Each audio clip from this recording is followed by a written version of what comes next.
Welcome to the Biz Bash podcast, where we make biz strategy a piece of cake. I'm Elizabeth. And I'm Cami, but you might know us better as Eliza and Calligraphy and Cami Monet. We want to help you, our fellow stationers, artists, and calligraphers, confidently build a profitable and personality-driven creative biz. We're here to share our honest-to-goodness advice and actionable strategies for ambitious artists. So put on your party hat, quit being a procrastinator gator, and let's get this party started. Hey y'all, welcome back to the Biz Birthday Bash podcast. We're so excited you're here. Today we were talking to Dyonna of Availa & Co. and I'm so excited to hear from her. We're going to be talking about how to define your own calligraphy style and asking her some other questions. You know how we do have a little shop talk with our fellow calligraphers. So this will be a really fun episode. But first, before we get started into all the goodness and asking her all the things, first, I got to take a deep breath because, y'all, the pregnancy got me. But second of all, I'm going to read her bio. So everybody gear up. Here we go. Okay. So Availa & Co. is run by Dyonna in Metro Detroit, Michigan. She specializes in paper goods for weddings and events. When she's not doing calligraphy, you'll more than likely find her watching K-dramas or playing with her two daughters. Their names are Ava and Layla, which is where her business name comes from, Availa & Co., which is just the sweetest thing. I love that so much. And it's beautiful, too.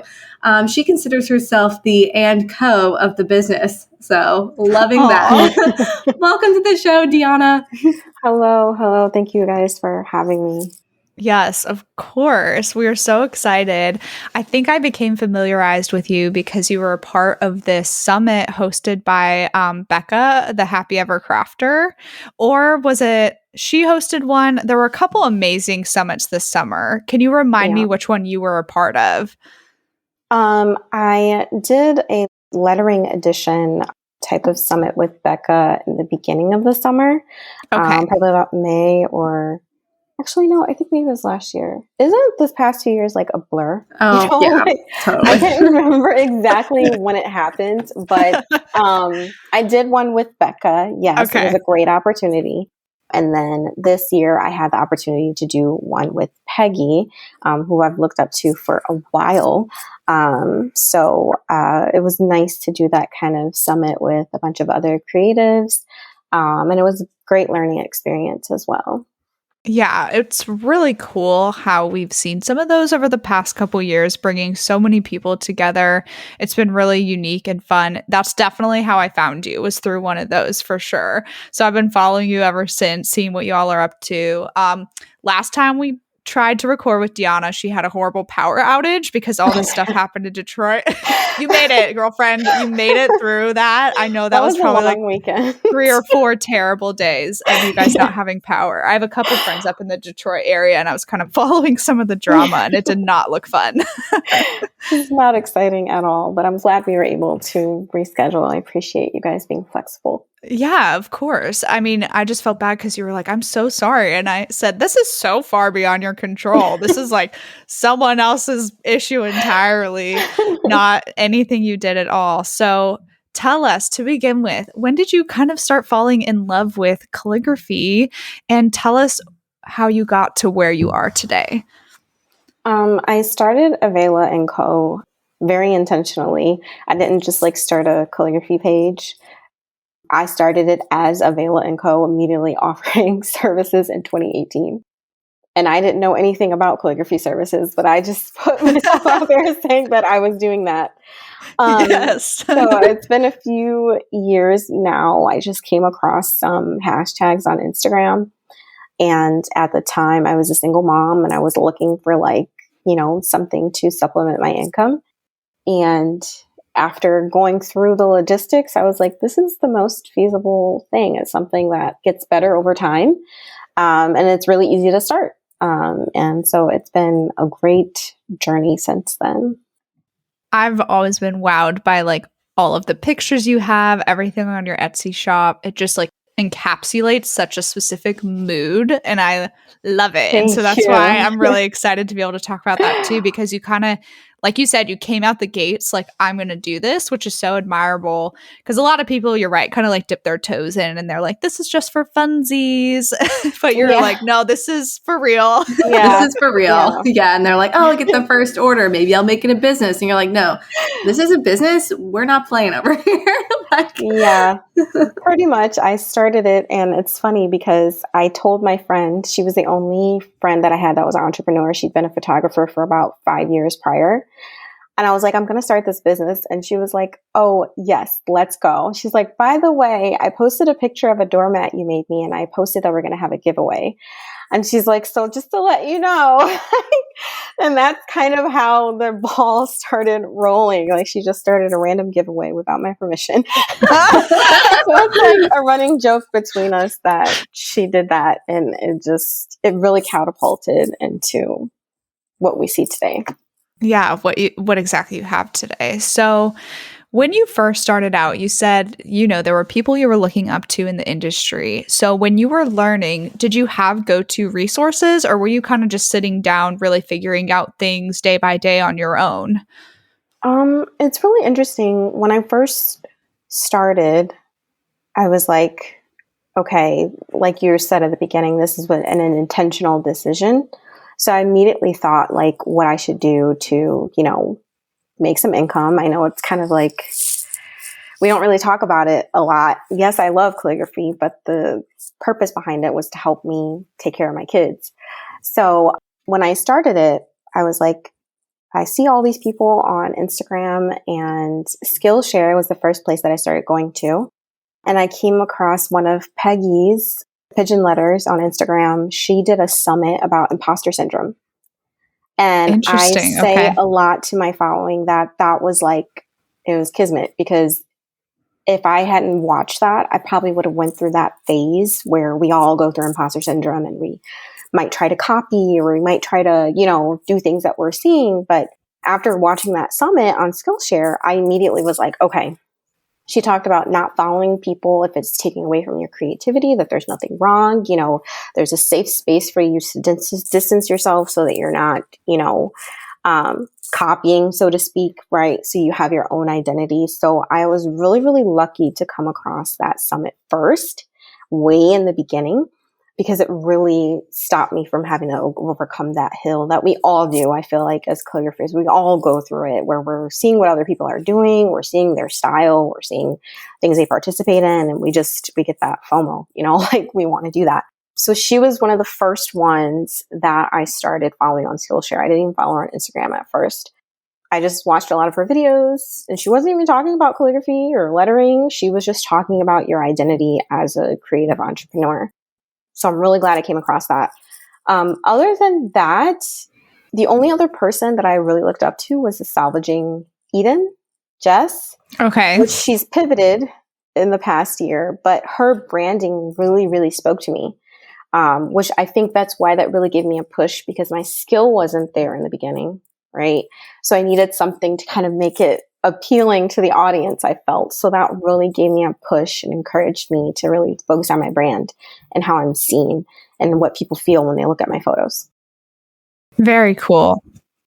I love that you talk about defining your brand before you even define your skill necessarily, which is so interesting. And I don't want to say backwards, but just an unusual way of running your business. And, we usually think, we get the skill and then we build the brand around that. But you're like, let me build the brand and then I'll grow with that brand, which was probably a really smart decision on your part too, because you came right out of the gate with such strong branding and a strong sense of who your business was, that you were able to work your style to kind of match that. So can you kind of talk a little bit about the process of defining your brand and your calligraphy style that kind of flowed into that? It really started with me. It's really funny, just learning some tips about photography, because I was seeing what everyone was putting out, and I knew that my skill wasn't there, to match what they were putting out.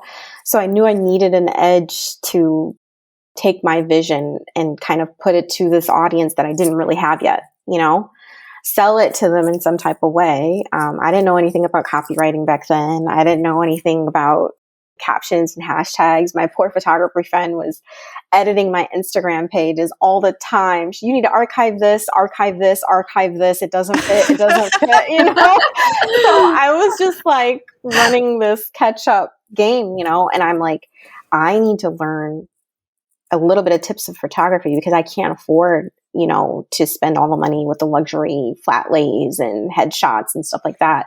So I can't even remember her Instagram page. Elise is her name, and she has a pretty big following, and I wish I could remember what her brand name was. But she did a couple of summits on Skillshare as well, or like YouTube, about how to do flat lays. And so I just fell in love with flat lays. And if you look at my Instagram page, you'll see that there's a lot of things that I've taken with my iPhone. And that kind of taught me like how I wanted to be seen as a calligrapher as well. This is so good. Doing flat lays. And what I was showing on my own on my iPhone, a lot of times as I grew, I found it's a pain point when calligraphers do style shoots. We don't get that same intimacy for our work, if that makes sense. Yep.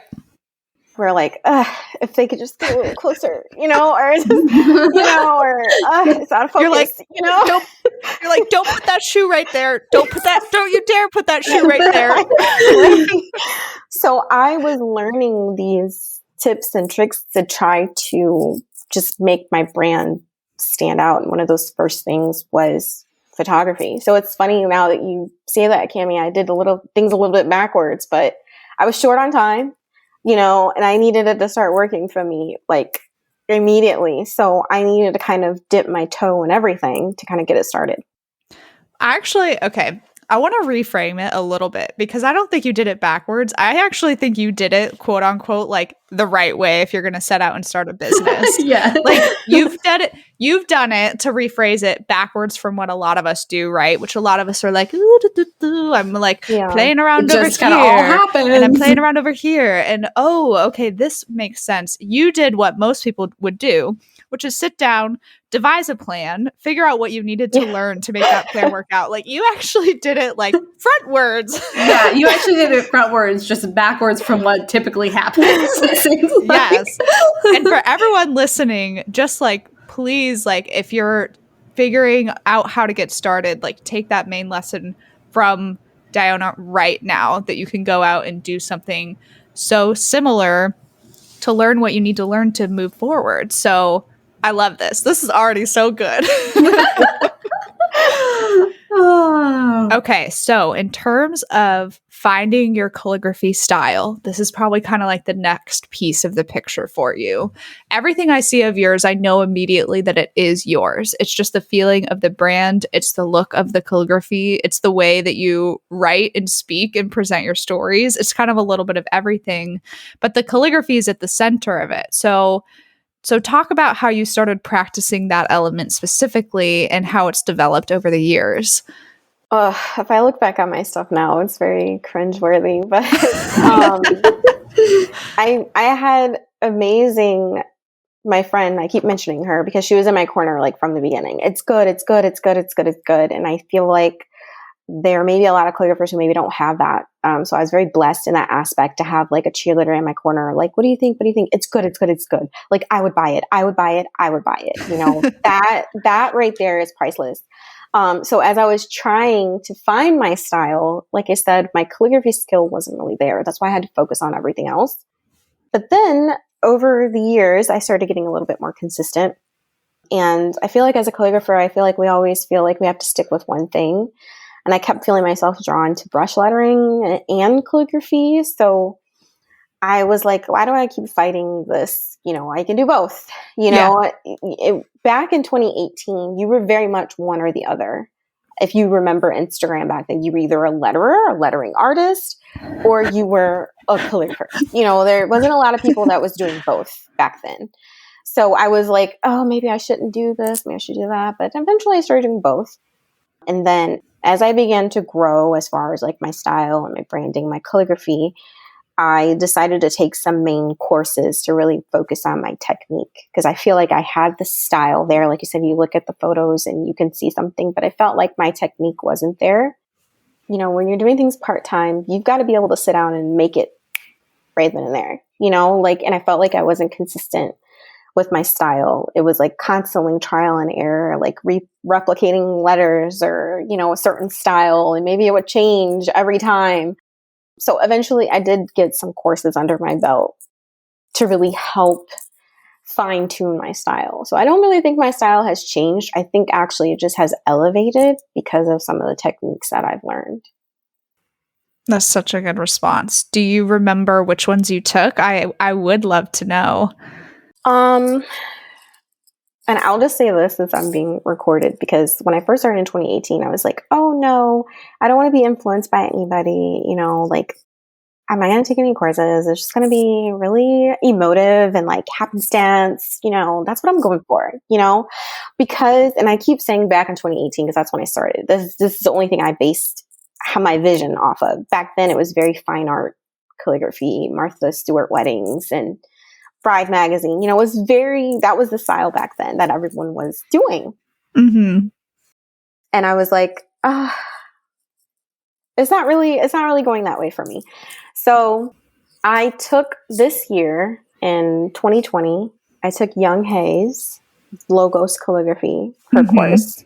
It is lifetime access for someone who's doing this part-time. Like, that is like really, really big on me. And that's not to say I haven't taken courses that aren't lifetime access, but as someone who's very tight on time, I can't always be in the meetings when they're presenting them, you know, or when they're going live and stuff like that. She had a lot of techniques that she taught us, things that I could access whenever I was ready to. I didn't feel pressure to like always follow the schedule to the T, even though the schedule was there for a reason, but I was able to really go through it on my own. So I really enjoyed that course. And I'm sure if you look at my calligraphy prior to 2020, you will see a big difference learning those techniques. I also took Ink Me This, Castells is her name. Yeah. I took one of her number variations. I feel like as calligraphers, we don't really focus on numbers a lot. So that was like a really big deal for me. Great class, very technique oriented. So that really helped me keep my style, but be able to do the same thing. You know, I feel like when you're doing calligraphy and you're just starting out, it can be discouraging because your letters aren't going the way that you envision, if that makes sense. Yep. And then you're not writing them the same way every time. So getting some people who are really good at the techniques to teach you in the right way, you know, not just how you feel, like I was doing. This is how I feel. This is my style. This is like, you know, is really teach you the techniques, because calligraphy, I've learned over this past year taking these classes that calligraphy, it really is an art, you know. So just like you take art classes in college and you learn about drawing and sketching and oil painting, like you should do that with calligraphy as well. But yeah, those two classes are really the only classes I ever take. Everything else I've just been self-taught, and other calligraphers are probably listening. I wasted so much paper, so much ink, and so much money buying things that, you know, just to try it, you know. Yeah. Just take a formal class. You won't regret it. If you take a formal class and learn a little bit of technique, it'll help you feel a lot more confident in what you're creating. Yeah. I agree completely. And yeah, Kestrel has so many amazing things. Her handle's at Ink Me This for anybody who is curious about her lessons. She partners with all sorts of people to offer really cool education. Very fine-tuned for sure. Yes, for everything she produces is like... It's kind of like you have to learn the rules so you can break them a little bit. But like learning those techniques is so helpful. I mean, it really, really is.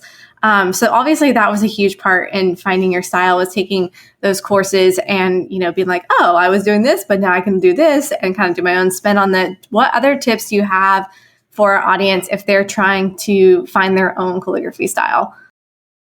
I feel like it's important to draw inspiration from things outside of calligraphy, maybe. Mm-hmm. Yeah, it's very, very important, actually. I don't think that we talk about it enough, because if we don't find inspiration outside of calligraphy, we find ourselves copying or, you know, emulating what we see. And that's the opposite of what we want to do. You know, we want to create our own identity. We want to create our own style. So I feel like really just what inspires you. You know, for me, when I first started in 2018, I made a Pinterest board of all the old romantic movies that I really enjoyed. And that's what helped me like create a vision of how I wanted people to feel, because my style wasn't there yet, you know? So your style isn't there yet, you get inspired by other things. So one of my big inspirations is like Meg Ryan and You've Got Mail. Yeah. And One Fine Day with Michelle Pfeiffer and George Okay. Clooney. Do you guys know that one? That one's super I know old. of it, but I actually haven't seen it. But now I'll watch it now that you said it. Because old George Clooney, like a young George Clooney. Yes. Yes. Like when he's in the Bond movies when he's young. Like, like super nostalgic. Everybody knows You've Got Mail. She had that bookstore and she was trying to create her own identity, and she was trying to stay true to herself and not be outsmarted by the man, capitalism and stuff. But the style and the nostalgia of that like really inspired me. So I feel like calligraphers, you need to really figure out what inspires you, whether that's your family, whether that's food. There's so many good calligraphers out there that have so many other passions outside of calligraphy. And when I find out about it, I'm like, why don't you talk about these things? Like you can be a calligrapher and still have other things that inspire you and help you build your creativity. Sorry, I'm rambling. No, you're not. This is like, you're not rambling, you are preaching, because I'm just like over here like nodding. And I can't believe, Cami, after all this time, we've been doing the podcast almost 3 full years. I don't think we've actually interviewed like another calligrapher. And I'm over here like hitting myself. It's taken so long because we should have had you on like a year ago. So no, this is all so good. Oh, tell me too. Okay, a couple more old movies. Have you seen both versions of Sabrina? No. Okay. That's another one I feel like you'd like. I'm always welcome to ideas, but those like 90s, like I said, You've Got Mail, One Fine Day, those are like my 2 main ones that I always like comfort watches. Mm-hmm. Like you just remember being a kid or a preteen, and everything was so simpler back then.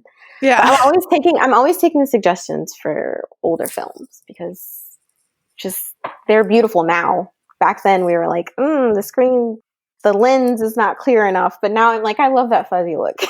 Yeah, I know. I know. It's like, it's very comforting in some ways. Yes.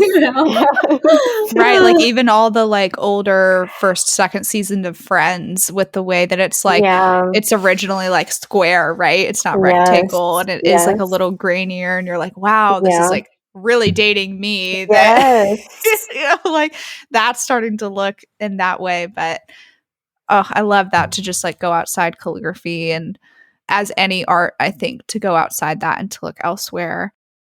So, as with anything, I think that there is a chance, especially when you are practicing a certain hand of calligraphy, say it's like copper plate or be it as it may, there's a chance that it's going to look like somebody else's, especially when you're taking classes.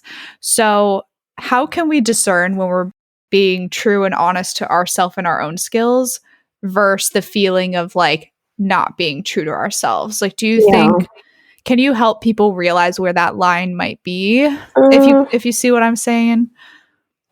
I definitely went through that as I started taking these courses. And I started thinking to myself, like, how do people offer like 6 different styles? Like I'm desperately hanging on to my one style by learning from these great people, like Young Hae, Logos Calligraphy. She has such an effortless style. And it's so easy to want to copy that, But what I have to do when I was going through these courses is really look at a lot of my old work and what really set me apart. And I know that there are some classes now, like for modern calligraphy, they probably touch on this a little bit, but it's like, maybe you like the way you do your descender on your Y, and it's not common, you want to keep that, you know what I mean? It's looking at your letters and what you really like about your letters.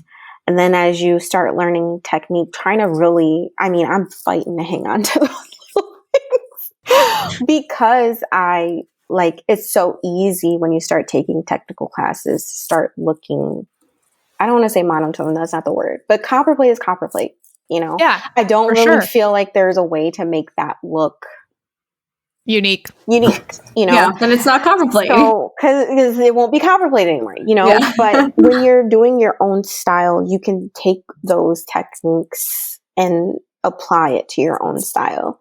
Yeah. I'm not really well versed with that. I'm not really well spoken. I know that Castrell has a class with Angie. I can't remember her Instagram at. And I keep naming people's by first name as if I know them. I'm friends with them in my head. I know their names, but not I their do handle. too. Because I only know people's handles. I only know their Instagram, not their name. I cannot remember her name. I know she's based in California, but she's worked with Castrell to bring the modern style classes. Okay. And the little glimpses that I've gotten from their Instagram stories is about hanging on to those little quirks or things that are personally yours, but still making your style look much more appealing. We know, I feel like as calligraphers, we know when our skill is not there. We just don't say it, you know? Yeah. And we just like hype ourselves up and everyone hypes us up, especially if you're following like mostly calligraphers. Nobody's going to say like, but the key is there's always room to improve. And when you start following these people who are really technical, they're going to get you together. I'll never forget Castrell was like, guys, I cannot repeat it to you guys enough. Practice does not make progress. It makes perfect. And I was like, but we need that, you know, as you're trying to develop your style and you want it to be consistent, you need to learn some techniques and you need to kind of like put your pride aside and really do that. And that's only if that's your goal. For some people, it really works for them to just be completely handmade, off the fly, happenstance. And I kudos to them for that. Everyone's journey is different. My journey currently is learning some technique. Yes, I know. I love that. I found myself really inspired by you for that fact, actually, because I don't do much calligraphy now, but I still do love calligraphy. My handle is still Eliza and Calligraphy, even though people are like, where is the, like, what are you, where's the calligraphy? That's just like what my handle still is. But like looking back, I'm like, wow, I do wish I had taken time to have fine-tuned some of those skills or understood techniques a little better. It is harder. I'm left-handed. So there's a bit of a gap there sometimes there's a learning with curve like there. Some lefties write at a 90-degree angle. And I'm like, no, thank you. I have to write underhanded. I have to be under the line. And then that prevents you from some of like the left-handed master penmen who do write at a 90-degree angle. And I'm like, well, I can't, I don't know how to like learn from this. I can still learn from a right-handed person for sure to like see technique wise the way you pick up your pen and all these things that you do, which now that I'm thinking about it, do you have a favorite nib in ink? Because I feel like every calligrapher has their kind of go-to. Walnut ink is my go-to. That's the main one you're going to see on my Instagram. And I think I've been pretty vocal about that. Like, that will forever be my fave. I will never trade walnut ink. And it's actually the Daniel Smith. Has to be the Daniel Smith. I've tried to mix my own with the crystals. That didn't work. So I will forever be buying a jar of Daniel Smith pre-made. Okay. And I am like a creature of habit. Once I start using something, I never stop. And I've been using the Steno. I'm trying to get it out of my... I was actually just thinking about it the other day because I only have 3 left. It's the Steno Leonard 40. Okay. Obsessed with it. Like for handmade paper, it's thick enough to where it's not like picking up the fibers like a Nico or a Zebra G. And I just really like how my thicks and my thins... Now that I've learned some techniques, I can appreciate it more. So I promise you, once I get with one thing, I don't change. That could be a setback, but if it works, it works, you know? It works. Yeah, absolutely. And that even more so, I think, contributes to your unique individual style too, because, you know, for a lot of people anymore, myself included, like the Nico or Zebra G were kind of the go-to of like anyone can grab a pack of 10 of those off Amazon and get them in 2 days or whatever. And sometimes the other ones are off the beaten path a little more and people don't experiment or play with them as much. So I love that the one you're using Yeah. I went on Instagram stories a few months ago and I was like, I need to retract my statements because in the beginning I was very against Nico G and I said some bad things about Nico G and I was very ill-informed. And now I can go on public record to thousands of more people so that they can know I need to retract all of my statements. I have an Instagram post with a lot of slander against Nico G. So this is me taking it all back. Oh my gosh. Is it my number one fave? No, but it is reliable. Yeah. I'm just like getting so much joy out of it because it's such like niche calligrapher humor. Yeah. I just want to like cry like happy tears. So funny. You're cracking me up. Okay. Let's talk a little bit too. Well, actually, you know what? I'll have Cami ask the next one while I like recover because I'm still giggling. Okay, you recover. But yeah, so we've kind of talked about your style and all that good stuff, but let's kind of look at your business side as well. Can you talk to us about where your clients come from, how your clients are finding you, just the joys of finding clients as a calligrapher? Because I know that's such a hang up for our audience. So I'd love to hear some insight from you, Dyonna. Yes. You need a website like today. If there's any like thing that I wish I could go back and do, I wish I would have started a website, even if it was crappy. And the reason being is because there's so many calligraphers. And when you Google calligraphy, all types of things come up and you need a website. So the creepy crawly, I call them the creepy crawlies, but the technical term is like SEO and, you know, the crawlers. Google, I mean, that is the technical term, the crawlers. It's super creepy. Need time to work.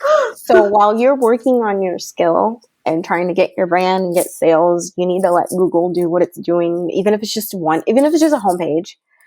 I really wish I would have just set up a homepage about me with keywords, calligrapher, based out of XYZ area, specializing in XYZ things, contact me here. You know? Yep. It works on the back end for you when people are searching for things and over time. And I've seen it work. Now I've had my website for 2 years and it's just now, you know, I'm on the first page. So you need to start a website. Nice. Like if I were to search, if I were to search Michigan or Detroit calligrapher, you think you would rank number one for both? I don't know, number one. I'd be on the first page. On the first page. Sorry. By number one, I did mean like the first page because that in itself is an incredible accomplishment. That is number one. Yeah. Like the page being number one. Yeah. Yes. The first page. The question. We're just talking about how your clients find you or what's been like the best avenue of success for finding clients for you. So yes, you need a website. Number two, I use Etsy. I know there's a lot of discourse about Etsy, but it works for me. Yeah. You know, I've had it since I started in 2018. A couple of my place card listings have made it to like the Etsy. You know, Etsy does like a grouping of what they want to promote. They've done it a couple times. Sometimes I might turn on the ads if I, you know, need some extra money. Yeah. And let's be honest, we get those months where we need extra income. So I might turn on some ads, you know. It's a one-stop shop. So Etsy is really, really a big deal for me when I have quarterly projects. So Valentine's Day, I have table runners. That's a big time for me in the first quarter. And of course, Christmas. And then you have wedding season in the summer. So those two places are the main, my website and Etsy. Instagram, I do get clients, but I found that over the past 2 years, you know, I've really started showing my personality a lot more. So I feel like it's a mixture of community and clients, future clients, maybe. I'm on their minds, you know? Yeah. But Etsy and my website is usually where I get clients. Yeah. Instagram has become more and more for like friends. Yeah. You know, like Instagram isn't necessarily a client strategy per se. Per se, yes. There are a lot of people who are using it, you know, Oh, yeah. client strategy. But because I do it part-time, I've just been I feel like it's really important to show that I'm a person and I'm busy.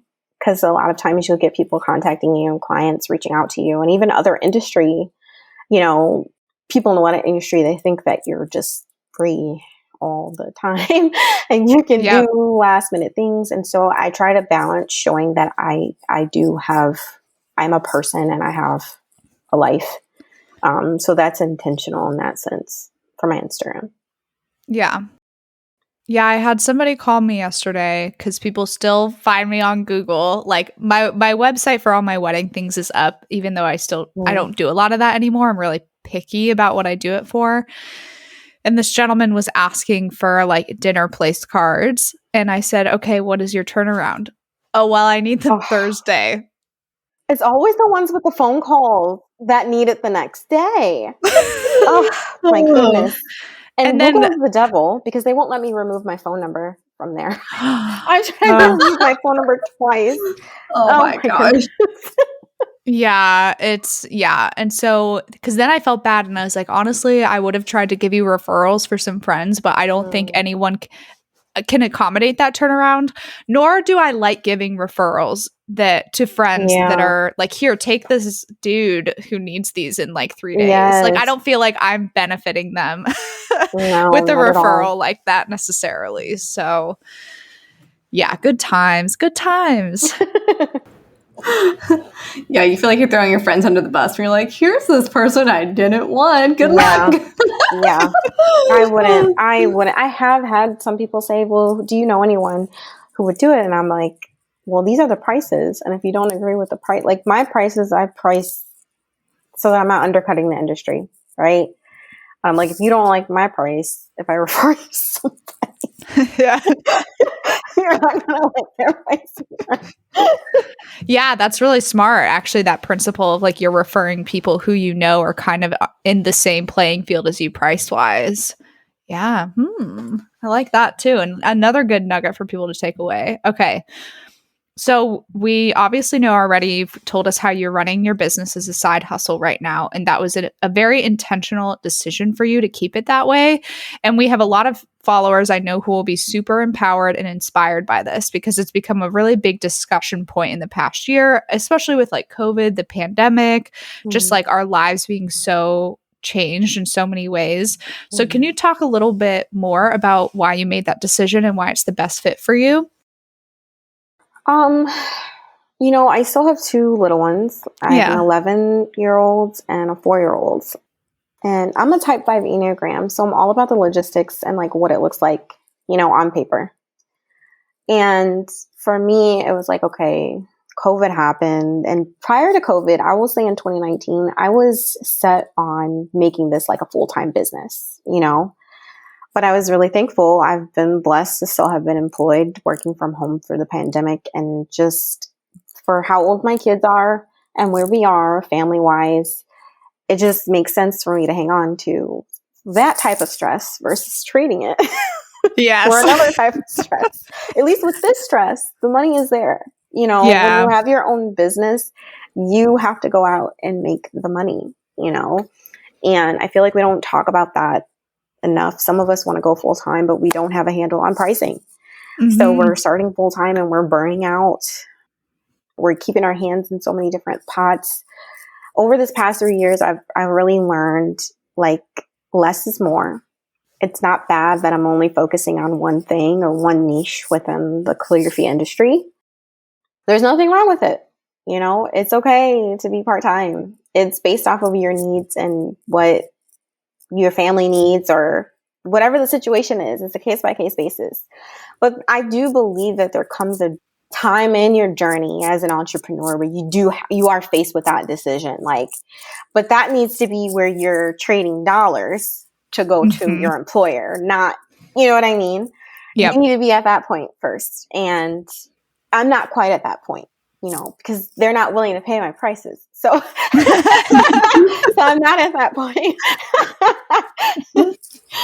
But yes, it's okay to be part-time. It is an intentional decision for me now. I don't have any end in sight of when I'll go full-time, when I'll stop working corporate. Right now, it works for me. What I offer, it works for me. Yeah.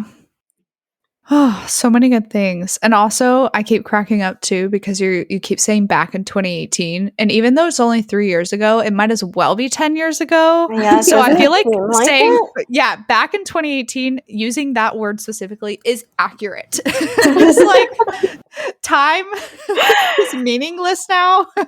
And therefore, it might as well be a calligraphy decade world ago. was so different I back know. then. It was like it's almost as if it's gone through so many transformations just in that short amount of time.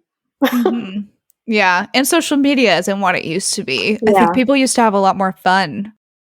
Oh yeah, posting for the fun. Yeah. Yeah, posting for the fun and for like legit engagement with your people. And now we're all kind of like, Yeah. like, what are we doing? Yeah. Please accept this, sir algorithm. They're like, nope. And you're yeah. like, oh, okay. That's me. Please accept this token in the year of our Lord and Savior. We worked so hard on this. Like, yeah, you get 30 likes. Okay. Right. All right. We're all suffering. Mhm. Yeah. Like, what do you want? Okay. I'll let Cammie ask our next one for you. Let's see. The summer creative retreat. I don't even know what the heck that is, but I guess you do. That's how I found her. Yeah. Okay. That was one of the summits. Oh, okay. So how did you get involved with that? And what responsibilities did you have to fulfill as part of that role? As I mentioned earlier, I've always been a big fan of Peggy, the pigeon letters on, is it the pigeon letters? I think right? I think so. That sounds right. Yeah. I've always been a fan of her. And over the years, I've always like told my following, like, go watch her summits and things like that. So she just happened to reach out to me by DM. I thought it was a bot at first, honestly, but then she sent me a message after, you know, when you're like mass messaging people to partake in things. I do it too, like when I'm doing style shoots, you just send like a copy and paste type thing. Yeah. And I was like, maybe this is a bot. And she's like, and just to let you know, you cannot say no. And I was like, no, this is not a bot. So she, it was actually a great opportunity. She gave you free range to decide like what your subject material was going to be. It was just a really big workshop for people to partake in online. So many other creatives or instructors were doing some classes, and they were streamed on YouTube. I did some scroll place cards, just a class on that. And I had to record the video and edit it. And so that was a plight. But I did it, and I'm thankful that I can say that I did it. I think I've been very vocal on social media that I'm not technologically advanced. You know, when you start as an entrepreneur, you feel like you have to get a handle on everything technology-wise. And when I started, yes, I was like, I'm going to get a handle, but it's just not realistic for me. So me editing that video was like Mount Everest. It was Mount Everest. It really was. But it was a great opportunity. Yes, I did it. It was a lot of fun. I had a lot of people who already follow me participate. Some new followers, new instructors. So it was a great opportunity. Yeah. Thank you, Peggy. Yes, thank you, Peggy, because that's how we found her. And that's part of the reason I love it so much when people host events like that, because then I'm introduced to like a whole nother group of creatives that maybe I wasn't aware of. Because we all get like in our little bubbles, and like I can be really stingy with who I follow. Like I'm just like picky sometimes, and so then you kind of end up seeing the same things over and over, and so then it's nice when you have an event like that, and then I branch out and I meet amazing new people. Like no doubt, Elizabeth, but okay, so we're almost to the end of our journey, which is sad because this has been so fun, but we want to know a little bit about your intentions for 2022, because your episode is airing, like your episode is the last official episode of 2021. And it's going to be on, I think it's coming out like December 28th. So it's like a few days after Christmas, like right before we're going to the new year. No pressure. You're ending the year for us. Wow, I'm 3 months behind on mindset. Yeah, I know. Sorry, we're popping the question to her in October. So she's like, what in the... Yeah, but what are you thinking for next year? Or even how you're like ending this year? That's okay to talk about that too. I'm ending this year. I don't have any plans to like be really busy during the Christmas season. So just being really intentional with my time in 2022. Really honing in on my niche offers. I'm going to really be focusing on place cards for that time and paper goods. So like I said, my Etsy shop, I sell all paper goods that are handmade. So I'm really just going to turn it up a notch on that. Hopefully the world is opening back up, so it'll be a lot busier. Yeah. And just being really intentional with my time. I never want to get back to that place where the hustle was like so, like when I think back on 2019, like I was just running on fumes all the time. And I don't want to do that. So resting is going to be really important for me. I'm really practicing resting so that I can have sustainable energy. And I know that jargon is random. I'm sorry. I'm a type 5 Enneagram. So that's just how I process things. I'm going to be resting so that I can have a sustainable 2022. I love it. It's perfect. It's perfect. All right. We will let Cami do our housekeeping, you guys, before we wrap things up and say goodbye officially. But Cami will ask Dyonna too where to find her. I like how you're like, Cami will do these things. I feel bad because I feel like sometimes I get so excited that I keep asking question after question, and I'm like, I need to like. I'm cool. I'm just chilling here. But yes, oh my gosh, Dyonna, thank you so much for coming on. There were so many good like nuggets from this that are good takeaways, and it is fun to have another calligrapher to talk to. I know everyone will appreciate the nib humor for sure. But anyways, guys, if you have questions for us, you can always go to bizbirthdaybash.com/Q&Cake and ask your questions there. We'll answer them in our Q&Cake episode. And then screenshot this as you're listening to us. Tag us all so we can repost it. We love seeing you guys are listening, and share your favorite moment from the episode. And of course, leave us a 5-star rating and review on iTunes. It helps us get found. It helps us find other people. It just keeps the magic going for the rest of the year and through 2022. So get on that, y'all. Leave that 5-star review as like our little Christmas present. That's 3 days late because I guess this is coming out on the 28th. Yeah. So yes. And then Dyonna, can you tell everyone where they can find you and follow you? You can find me on Instagram at Availa & Co. AVAILA ANDCO. My website is also availaandco.com. Yay, perfect, you guys. Definitely go follow her. You will appreciate her stories and like humor and everything, because I definitely do. You're actually one of the first people now that pops up on my feed, and I love it. Because I think I'm like watching your stories so often that you always pop up like first thing, which is great. And I love it because I always like seeing before we leave, I'm sorry, there's like one more tiny tangent, because you posted something a couple weeks ago that just like hit me to my core. Is so funny because you were like talking about how messy your desk was, and then you were like, okay guys, don't at me with how like not messy my desk is, because I guess people were giving you flack. They were like, what are you talking about? I thought I was going to get canceled over my question. I was like, what is going on? Like, they're like, this isn't messy, I'm like, it's a small desk, I have this small apartment. This is not a huge L-shaped desk, this is a small desk, guys. Yeah, it was so funny, you guys. But everyone, you will seriously love it. So please go over and follow her, and just follow us and share all the love around. And we will see you guys in 2022. That is so crazy to say. See you next year. Next year. Bye.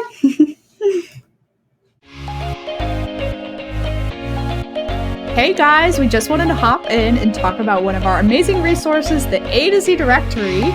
All of us have thought at some point, how did she do that, or how did she make that? And maybe you don't know where to start or how the heck to produce this amazing product you've dreamt up. Well, the A to Z directory is the missing puzzle piece in your biz, you guys. Seriously. So it's built in the form of a yearly membership, and it's your one-stop shop for finding suppliers and vendors for all the things. Literally where to print everything from custom invitations, greeting cards, mugs, koozies, acrylic printing, letterpress, custom ribbon. I mean, the list goes on and on and on. And it literally goes from A to Z. From acrylic printers to zipper pouches, we have it in the A to Z directory.